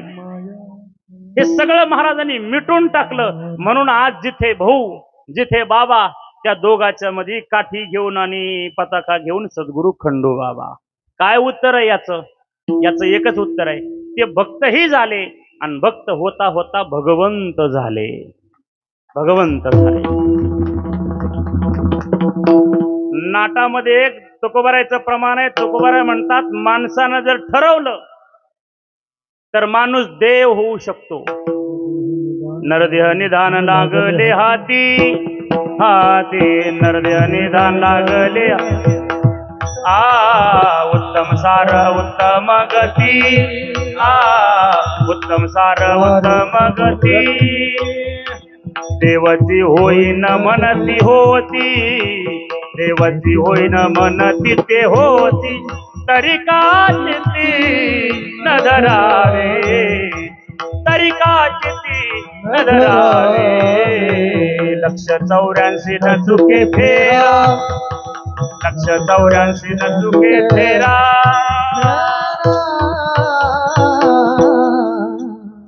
नरदेह निधान लागले हाती. नरदेह माणसाला जर प्राप्त झाला आणि माणसानं जर ठरवलं तर तो शेवटी निश्चित ध्येयापर्यंत पोहोचतो. मी तुम्हाला सोपं विचारतो, आता बरीच IAS IPS झालेली आहेत बाबाचे भाऊचे भक्त परिवार. त्यांचा इंटरव्ह्यू ऐका तुम्ही. एक आंधळे साहेब, मी त्यांचा इंटरव्ह्यू ऐकला होता. ते 11 वेळा नापास झाले होते. किती वेळा? 11 वेळा. किंवा इथले तुमचे मुंबईचे ते काय ते सातारा परिसरातले त्यांचा इंटरव्ह्यू आहे का? हा हा विश्वासराव नांगरे पाटील. नांगरेच का नांगरे? नांगरेचे स्वर टिंबईवर. हा हा टिंब काढले इकडे येईल असं काय व्हायला नको. ते आपल्यातले आपल्याला समजून जाईल. त्यांचा इंटरव्ह्यू आहे का? किती सायास निर्णय घेतला मी होणार तर तेच होणार. सगळ्याच कोणाचा आहे का? किंवा आता सावरगावचा आपला संतोष झालाय, माझा मित्र आहे तो. एसपी झालाय ना म्हणतो संतोष खाडे एसपीच ना. DY SP. हा आता बरोबर होतो आम्ही. डीवाय एसपी झालाय. आम्ही तर बरोबरच होतो. पण तुम्ही कधी भेटलात त्याला विचार. किती वेळा? 7 वेळा. परीक्षेतून 7 वेळा नापास झाला. पण निर्णय घेतला होता माझ्या मायबापाचा ऊस तोडायचा मी बंद करणार. संपला माझा विषय. संसारातल्या वस्तूला जर आपण निर्णय घेतला तर आपण ध्येयापर्यंत पोहोचतो. मग तुकोबारा म्हणतात इतकी कठीण परिस्थिती जर निश्चय घेतला, निश्चयाचे बळ तुका म्हणे, तर मग परमार्थामध्ये सुद्धा हे घडतं. न दिसणारा भगवान समोर उभा करता येतो. आणि भगवान जेवढा आहे तेवढं आपल्यालाही होता येतं माणसानं ठरवलं तर. विठ्ठला विठ्ठला विठाला विठाला विठाला विठाला विठाला विठाला विठाला विठाला विठाला. माणूस फक्त ठरवत नाही, आपण ठरवा, निर्णय घ्या. संघर्ष तर कोणाच्याही जीवनामध्ये आहे. संघर्षाशिवाय जीवनच नाही. जीवनच नाही संघर्षाशिवाय. क्षेत्र कोणतंही असू द्या, परमार्थामध्ये सुद्धा संघर्ष आहे. आणि संसाराचा तर आपण रोजच बघतो, ते काही सांगायची गरज नाही या गादीवर. तुकोबाराय बोलतात अरे तुम्हाला तरी असं वाटत असेल की आम्ही युद्ध करतो, पण तुम्ही एकाच जागेवर युद्ध करतात. कुठं? समुद्राच्या कडेला कोणी बंदुक्या घेऊन उभं आहे, नाही तर कोणी हिमालयावर, किंवा नाही तर कोणी तिकडे सीमेवर. पण आम्ही रात्रंदिवस आम्हा युद्धाचा प्रसंग, अंतर्बाह्य जग आणि मन. आम्हाला जगाबरोबर युद्ध करावं लागतं आणि मनाबरोबर युद्ध करावं लागतं. आणि एवढं युद्ध करून मग आम्ही विजयी होतो. जगद्गुरु तुका सहजासहजी झाला नाही. या तुकोबानी काय काय अनुभवलंय हे तुकोबाला माहिती. प्रत्येकाचं दुसऱ्याचं दुःख दिसत नाही. लता मंगेशकरचा एक व्हिडिओ आलता मधी. त्या लता मंगेशकरला मुलाखतीमध्ये त्या पत्रकाराने विचारलं होतं पुढच्या जन्मी तुम्हाला काय व्हायला आवडेल. काय उत्तर दिलं होतं त्या माऊलीनं? काय उत्तर माहितीये? ऐकलं असं ना आपण. गायिका व्हायला आवडेल, तिनं सांगितलं नाही. स्त्री म्हणून जन्माला यायला नाही. दुसरा जन्म आवडणारच नाही. का? त्यांनी उत्तर दिलं लता मंगेशकरचं जे दुःख आहे ते तिलाच माहिती, दुसऱ्याला नाही. पुण्यामध्ये हडपसरला अनाथ आश्रम ते सिंधुताई सपकाळ, त्यांनाही हाच प्रश्न विचारला काय व्हायला आवडेल. त्यांनी शेवटचं उत्तर दिलं मुक्ताई व्हायला आवडेल. याच्या पलीकडे काही आवडत नाही. याच्या पलीकडे काही आवडत नाही. जगातला संघर्ष प्रत्येकाच्या वाटेला आहे. आपणही तोच करतो. जो ज्या क्षेत्रात, कोणी परीक्षा देत असेल, कोणी काही व्यवसाय करत असेल, कोणी काही नोकरी करत असेल, कोणी गाड्याचा धंदा करत असेल, विनंती एवढीच असेल आपल्या संघर्षाला हलायचं नाही, घाबरायचं नाही, निर्धार ठेवायचा आहे. आपल्या पाठीमागं भाऊ बाबा आहेत, आपलं कल्याण निश्चित होणार. विठ्ठला विठ्ठला विठाला विठाला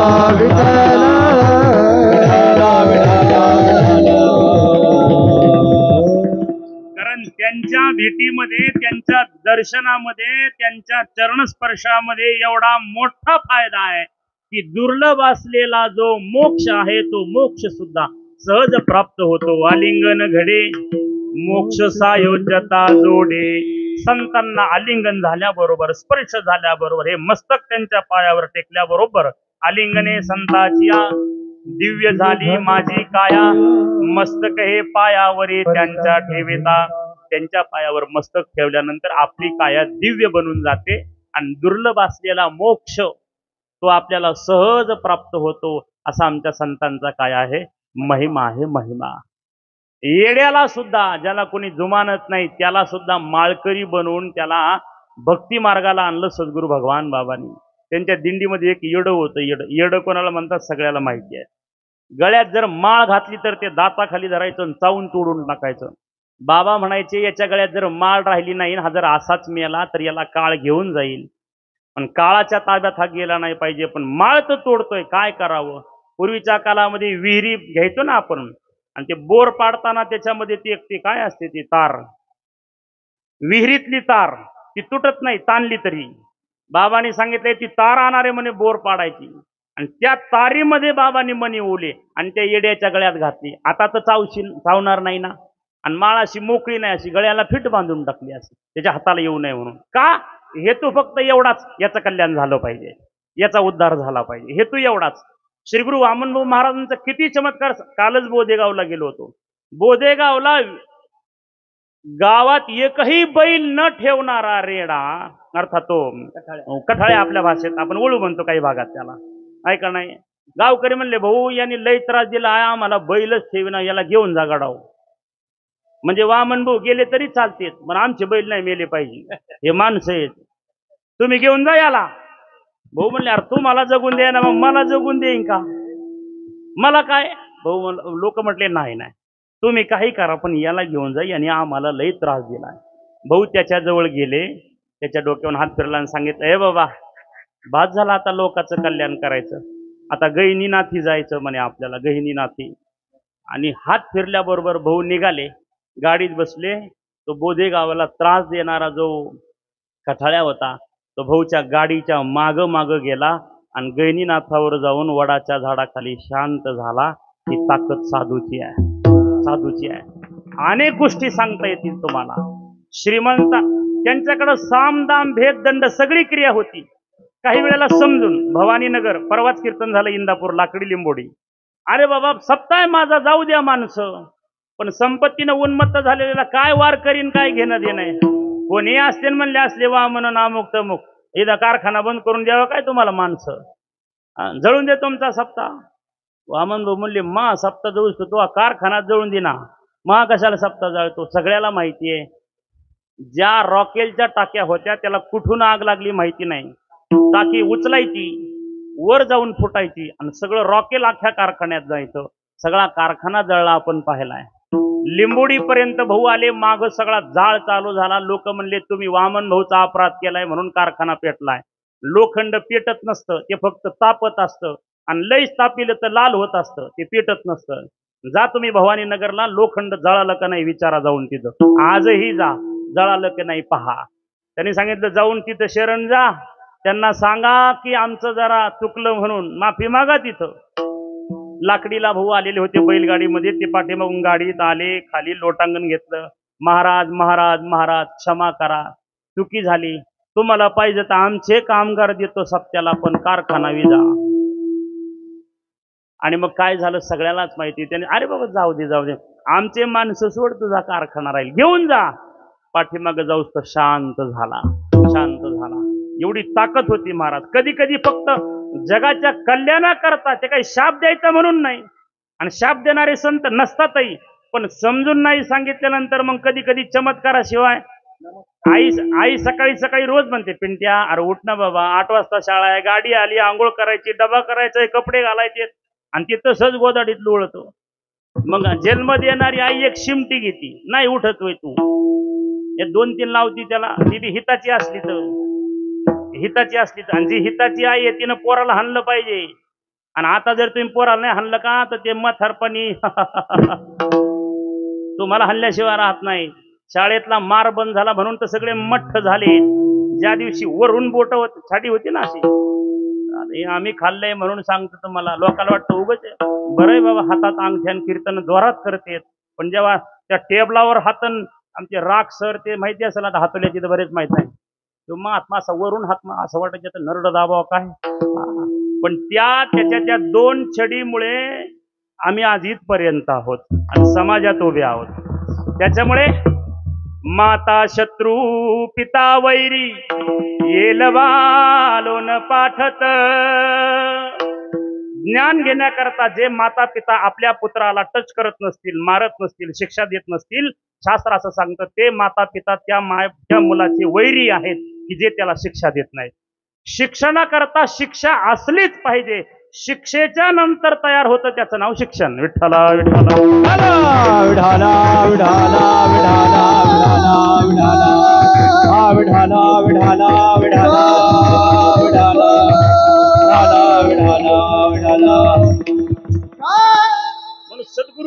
भाऊ महाराज जरी बोलत होते तरी त्यांच्या बोलण्याचा उद्देश फक्त परमार्थ करावा. यांनी संसाराला जीवन खर्च करू नये, यांनी भक्ती करावी. किती उदाहरण आहेत. हातोल्यातले आमचं खाडे घराण्यातलं एक उदाहरण आहे. गहिनाथगडातून दिंडीला जायचं म्हणून तो म्हशीची दार काढाय कोणी नाही म्हणून दिंडीत जात नव्हता. भाऊनी 2-3 बऱ्या माणूस पाठवला तरी हे काही जायला तयार नाही. मग शेवटी वैतागले भाऊ. कधी कधी जाऊ दे म्हणे, चट म्हैस मेल्यावर आलं ते येईन नाही तसंच का बसा ना घरी. दुसऱ्या दिवशी म्हैसच गेली आणि हा तिसऱ्या दिवशी मग पिशवी घेऊन जामखेडला दिंडीत सामील झाला. वामन भाऊनी विचारलं कमून आला रे बाबा? म्हणला बाबा म्हैसच मेली. म्हैस मेली? अरे अरे जाऊ दे, माघारी जर गेलो म्हैस मिळणं आपल्याला, चल दिंडीत. पुढची गोष्ट आहे का, भाऊनी त्याला दिंडीत नेलं. पंढरपूर झालं, काला झाला, दिंडी परत गहिनाथावर आली आणि त्यानं सांगितलं भाऊ आता येऊ का? म्हणले थांब, किसन बुवा गोठ्यात जा आणि ताजं काल येलेली जी म्हैस आहे ताजी आता जी दूध देती ती म्हैस आण, तिचं पार्थ घेऊन ये आणि हे बोला दे, बुवा ही म्हैस माझ्या या फटक्या तोंडामुळे तुझी म्हैस मेली ना, मला नाही सहन होणार. तुझ्या लेकराचा वनवास मी सहन करत नाही, पण आम्ही तुम्हाला परमार्थ करा हे सांगतो ते तुम्हाला कळत नाही, त्यामुळं माझं तोंड फटकळे, मी काय करू? ही म्हैस घेऊन जा आणि आनंदानं राहा. पण एक काम कर, वारी सोडू नको, नाही तर पुढच्या एकादशीला. तेव्हा बवय बास बास, पुढं काय बोलू नका. आता गेल्याली कशी तरी मिळाली, पुढच्या एकादशीला जर नाही का वाटूळच झालं मग बोलू नका. काही एकादशीला काय 2 दिवसाला येतो. सगळ्या ह्या गोष्टी आहेत. शिक्षा म्हणजे काही शाप नाही. हेतू काय? कल्याण व्हावं. हेतू काय? उद्धार व्हावा, संसारातलं जीवन व्यर्थ होऊन कल्याण व्हावं ही भावना आहे. म्हणून कधीतरी बोलत होते. अशा अनेक गोष्टी आहेत. सहज बोलणे हित उपदेशन करोडी सायास शिकविती, हा संतांचा महिमा आहे. आणि त्यांच्या त्या शिक्षणाचा परिणाम हे नामसप्ताह आहेत, ही भक्ती आहे, हा परमार्थ आहे. इथं भजन पूजन आहे आणि या भजन पूजनाचा परिणाम नक्कीच आपल्या सगळ्यांचा सद्गुरू वामन भाऊ भगवान बाबाच्या आशीर्वादानं मोक्ष तर मिळेलच, पण सगळ्यांचा उद्धार झाल्याशिवाय राहणार नाही. विठोबा रघुमा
संतांचा महिमा अलौकिक आहे.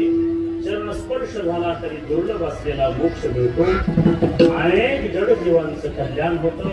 श्री गुरुभाऊंनी आणि बाबांनी आपल्या जीवनामध्ये अनेक सगळ्या दगड म्हणलं तरी हरकत नाही त्यांना परमार्थाला आणण्याचं काम केले. त्यांचे जे आपल्यावर उपकार आहेत ते उपकार एका सप्त्याला 25 सप्त्यानं 100 सप्त्यानं फेडतील अजिबात नाही, अजिबात नाही. हे शरीर जरी त्यांच्या पायावर समर्पित केलं तरी त्यांचे उपकार फिटणार नाहीत. असे उपकार श्री गुरु भाऊ बाबांचे आपल्यावर आहेत. असा त्यांचा अनंत अनंत आणि अलौकिक अशा प्रकारचा महिमा आहे. महाराज वर्णन करतात तीर्थे पर्वकाळ अवघे पायावरे सकळ सगळे पर्वकाळ सगळे तीर्थ श्री गुरु भगवान बाबाच्या पायावर, वामन भाऊच्या पायावर, साधू संतांच्या पायावर, या मरबामध्ये जेवढे संत आहेत तेवढ्या सगळ्यांच्या पायावर ते संत आहेत. म्हणून ते तीर्थ आणि ते क्षेत्र आणि ते पुण्य तुम्हा सगळ्याला प्राप्त व्हावं, आपल्या सगळ्यांचं कल्याण व्हावं, हीच एक पवित्र मंगलमय कामना या कीर्तनाच्या माध्यमातून या ठिकाणी भाऊ बाबांच्या चरणी करतो.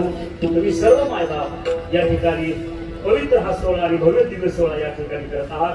श्री गुरु भाऊ आणि बाबांचा आशीर्वाद या मंडळाला, या सर्व श्री गुरु भक्तांना तुम्हा सर्वांना प्राप्त व्हावा अशी पवित्र कामना श्री संतांच्या चरणी करतो. बोलण्याच्या ओघामध्ये एखादा शब्द चुकीचा गेला असेल, मायबापाच्या अंतःकरणाला क्षमा करा. आहे ते योग्य आहे, संत मालिकेचे आहे.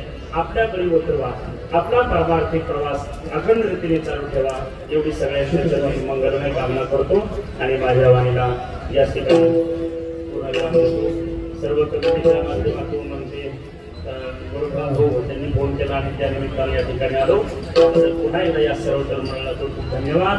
आपण सर्वांनी कमी अधिक प्रमाणात ज्याला जेवढं शक्य होईल तेवढं या नाम सोहळ्याला सहकार्य करा. परमार्थामध्ये दिलेलं धन कधीही कोणाला कोणत्याही प्रकारे कमी पडत नाही. सगळ्यांनी या नाम सोहळ्यासाठी तन मन धनाने सहकार्य करा आणि संतांची सेवा करा एवढी कामना करतो. आणि वाणीला विराम.